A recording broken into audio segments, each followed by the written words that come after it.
तो चाणक्य से किसी भक्त ने प्रश्न पूछा है कि राम भगवान को भगवान माना गया, लेकिन भगवान क्यों माना गया? उनमें क्या विशेषता है? और भगवान कैसे बन गए राम? हे राम, कौन कौन गुण है आप में? जब मनुष्य के अंदर गुण विकसित होने लग जाते हैं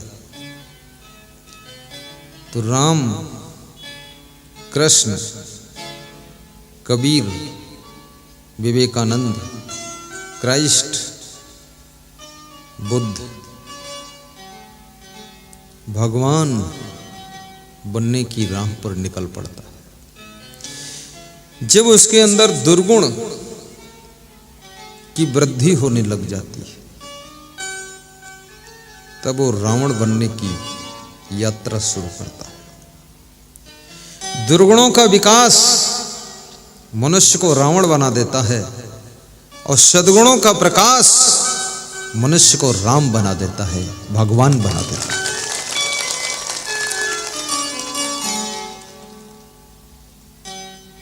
इसलिए कबीर साहब ने एक बहुत बड़ी बात कही है। कबीर साहब से किसी ने पूछा कि मनुष्य में क्या चीज बड़ी है, इसमें बड़ा क्या है? सृष्टि में जितने भी प्राणी हैं सभी प्राणियों में मनुष्य का जो सम्मान है, मनुष्य का जो स्थान है, मनुष्य की जो पोजीशन है, उस पोजीशन को कोई दूसरा प्राणी आज तक प्राप्त नहीं कर सका। और मनुष्य विभिन्न टाइप के हैं। एक मनुष्य वो भी है जो व्यास गादी पर बैठा प्रवचन सुना रहा है। दूसरा मनुष्य वो भी है जो सामने बैठकर मुस्कुरा कर प्रवचन सुन रहा है। और तीसरा मनुष्य वो भी है जो दारू पी करके नाली में पड़ा हुआ है, वो भी मनुष्य है। इसलिए विचारक कहते हैं आदमी आदमी में अंतर, औरत औरत में अंतर। हर लेडीज निराली है, अद्भुत है। ये सब लगता है सब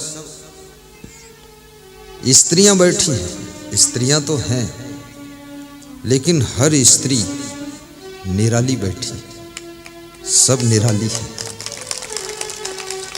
इनकी चाल निराली है, इनका हाल भी निराला है और इनके धोती साड़ी का रंग भी निराला है।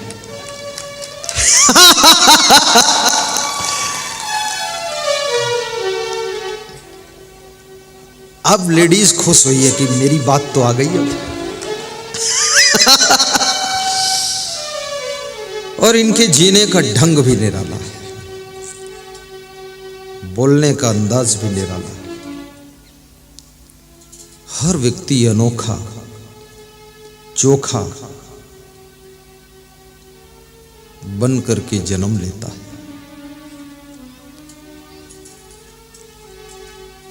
तो कबीर कहते हैं मनुष्य को एक ही चीज उसे बड़ा बनाती है, महान बनाती है। मानुष तेरा गुण बड़ा, मानस ना वे काज। साहिब बंदगी बोलो, साहिब जय सिया राम भी बोलो, जय लक्ष्मी बोलो। इधर लक्ष्मी बैठी है, इनकी जय नहीं बोलोगे तो घर में तुमको सुधारेंगी।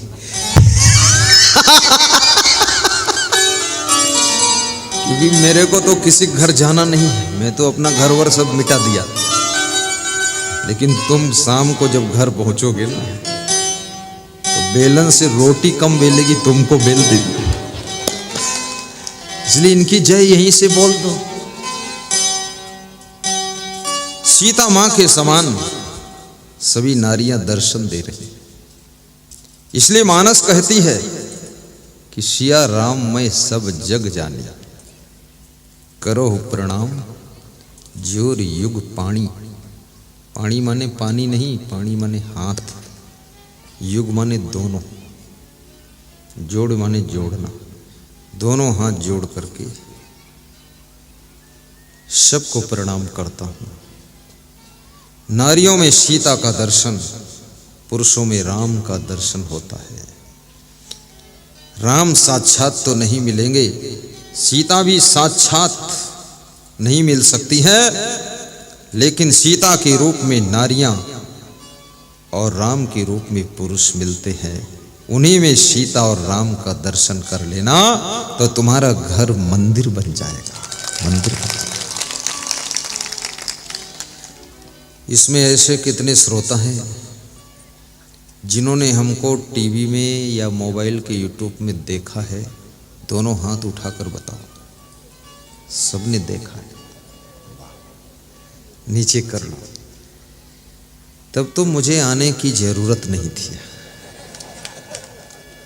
सब देख ही चुके थे कि फिर भी आना चाहिए,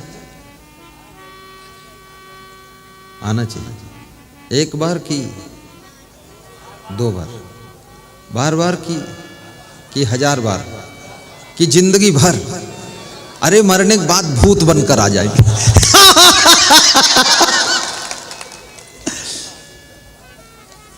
ये जन्म जन्म का हमारा तुम्हारा रिश्ता है।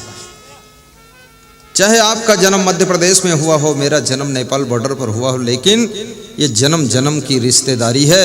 इसलिए नेपाल से चलकर मैं यहाँ आया हूँ और एमपी से तुमने नेपाल वाले महात्मा को यहाँ बुलाया। जन्म जन्म का दास हूँ गुरुदेव तुम्हारा, गुरुदेव तुम्हारा।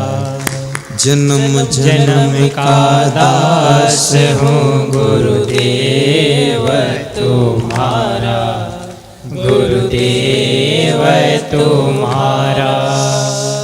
जीवन नैया डोल रही है, जीवन नैया डोल रही है, दे दो इसे किनारा। जन्म जन्म का दास हूँ गुरुदेव तुम्हारा, गुरुदेव तुम्हारा। जन्म जन्म का दास हूँ गुरुदेव तुम्हारा, गुरुदेव तुम्हारा। तो कबीर कहते हैं मनुष्य में यदि कोई बड़ी चीज है, वो नर हो या नारी हो, बालक हो या वृद्ध हो, कर्मचारी हो या ब्रह्मचारी हो, लेकिन जिससे मनुष्य में बड़प्पन आता है, ऊंचापन आता है, महानता आती है, वो है मानुष तेरा गुण बड़ा। हे मनुष्य, तेरे गुण ही बड़े हैं और वही तुझको महान बनाते हैं। और पूर्ण गुण जब विकसित हो जाते हैं तो वही गुण तुझको भगवान भी बना देते हैं, भगवान भी बना देते हैं। शंकर जी के डमरू में 64 गुण थे। देखिए शंकर जी का डमरू भी कमाल कर रहा है। आजकल के नर नारी में भी 64 गुण मिलना तो कठिन है, लेकिन 64 दुर्गुण तो जरूर मिलेंगे। और जब शिव जी के डमरू में 64 गुण हैं तो सोचो शिव जी में कितने गुण होंगे। उनमें तो सब गुण ही गुण होंगे, सर्वगुण संपन्न, तभी तो भगवान कहे गए। और शिव जी लंबा कपड़ा नहीं पहनते और पैंट शर्ट भी नहीं पहनते, न पैजामा कुर्ता, घुटनों के बराबर बाघंबर लपेटते, क्योंकि शिव जी कहीं किसी को रपटाना पड़े, भागना पड़े तो लंबे कपड़े पाँव में फंस सकते हैं। शिव जी एकदम अलर्ट भगवान है। मैं सभी भगवानों को गौर से देखता हूँ, सभी भगवान के गले में माला भी है, ये देख लेना। गले में माला सबके मिलेगी और सभी भगवान के हाथों में कोई न कोई अस्त्र जरूर मिलेगा। शिव जी कुछ नहीं रखते थे तो त्रिशूल रखते थे। भक्ति करो तो तुम्हारा शूल मिटा देते, और उल्टा पलटा करो तो त्रिशूल भोंक देते। ये त्रिशूल शिव जी। भगवान राम के पास भी धनुष बाण है, कृष्ण के पास चक्र सुदर्शन है, और परशुराम भगवान तो कुल्हाड़ी रखते थे, जिससे लकड़ी फाड़ते ना वो आदमी को फाड़ ही देते थे। हमारे भगवान हनुमान जी गदा, और सबसे बड़ा शस्त्र, सबसे बड़ा अस्त्र एक और है, वो है आपकी मुस्कान भरी मीठी वाणी। इस शस्त्र के सामने दुनिया के सभी शस्त्र फेल हो जाते हैं।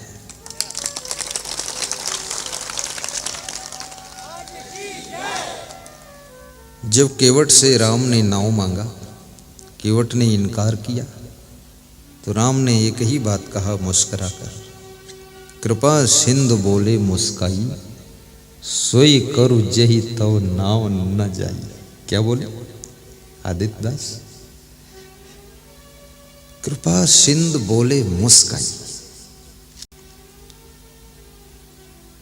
मुस्कुरा कर जीना, खुश होकर रहना, हमेशा प्रसन्न रहना, ये भगवान राम का लक्षण है।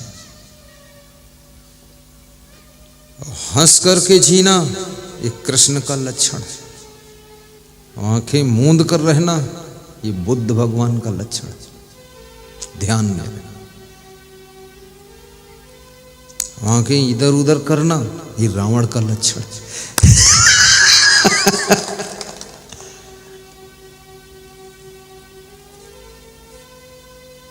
मानुष तेरा गुण बड़ा, मानस न आवे काज, हाण न होते आभरण, तुचा न बाजने बाज। संत कबीर का नाम आपने सुना होगा। कबीर साहब बड़े तार्किक महात्मा थे। कहते हैं, हे इंसान, तेरी हड्डियों के आभूषण नहीं बनते, जेवर नहीं बनते, और तेरी त्वचा के ढोल बाजे नहीं बनते, और तेरा मांस भी काम नहीं आता है। तो तेरे में विशेषता तो एक ही है कि तू तेरे गुणों के कारण बड़ा है। और गुणवान बनने में कोई मेहनत नहीं, धनवान बनने में बहुत मेहनत है। रात दिन मेहनत करना पड़ेगा, सेटिंग करना पड़ेगा, सही डिसीजन लेना पड़ेगा, मेहनत करना पड़ेगा, तब धनवान बनोगे। लेकिन गुणवान कोई बन सकता है, और जिसमें जितने ज़्यादा गुण होंगे उतना ज़्यादा उसको सुख भी मिलेगा। गुणवान को सुख मिलता है, सम्मान मिलता है, बड़प्पन मिलता है, आदर मिलता है, और गुणवान की पूजा भी होती है। गुणवान की पूजा होती है।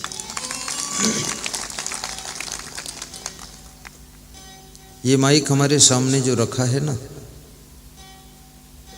ये होगा कोई 1 किलो वजन, दोनों, इससे ज़्यादा नहीं होगा।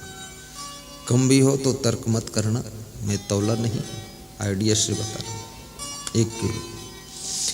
1 किलो लोहा मार्केट में नया लोहा खरीदो तो 50-60 रुपये का मिल जाएगा, और पुराना लो तो 30 रुपये का मिल जाएगा। पर इसको खरीदने जाओ तो फिर ये 8-10 हज़ार का मिलेगा, 20 हज़ार का मिलेगा। ये इतना ये क्यों, इतनी कीमत क्यों बढ़ी इसकी? क्योंकि इसमें आवाज को दूर तक पहुंचाने का गुण है, इसलिए कीमत बढ़ गई। यदि दुनिया में तुम कीमती बनना चाहते हो, मूल्यवान बनना चाहते हो, सम्मान पाना चाहते हो, आदरणीय बनना चाहते हो, पूजनीय वंदनीय अर्चनीय बनना चाहते हो, जन जन के दिलों में वास करना चाहते हो और अपनी खुशबू को बिखेरना चाहते हो, तो केवल और केवल गुणवान बन जाइए, सब तरफ आपकी सुगंध फैल जाएगी।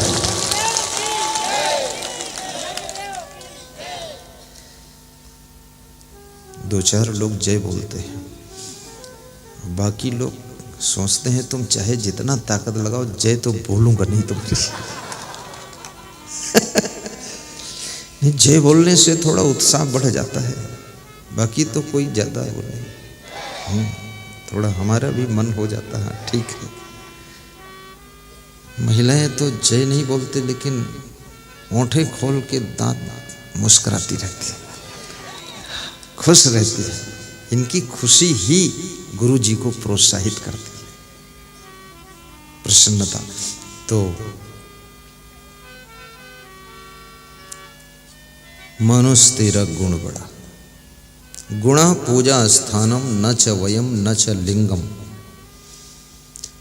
गुणों की हर स्थान पर पूजा होती है, न उम्र की पूजा होती है और न तो जाति की पूजा होती है। गुण और गुण के ग्राहक सहस्र नर। आप में गुण है, दो चीजें होती हैं, गुण और कला। क्या होता है? शांति व्यवस्था बनाए रखना, गुण और कला। कला अलग चीज है, गुण अलग चीज है। जैसे सहनशीलता, गम खाना, ये गुण है।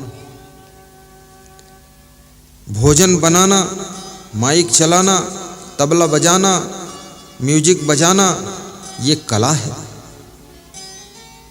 ये कला है। झाड़ू लगाना कला है, कपड़ा धोना कला है, ट्रैक्टर चलाना कला है, खेती करना कला है, दुकानदारी करना कला है, ये कला है। लेकिन संतोष करना ये गुण है।